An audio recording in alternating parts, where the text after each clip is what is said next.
দেখো আমার শখের ঘর অবস্থা।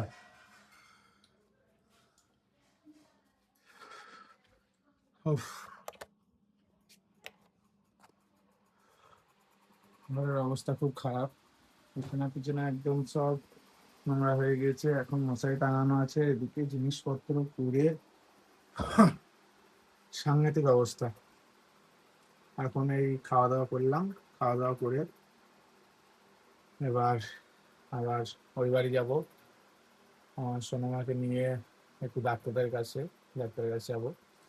আর শরীর খুব ক্লান্ত, ঘুম আসছে, কিন্তু দেখা যাক ঘুম কখন হয়।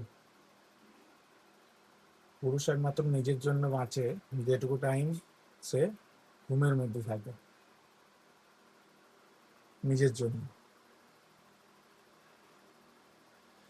সকলে ভালো থাকবে।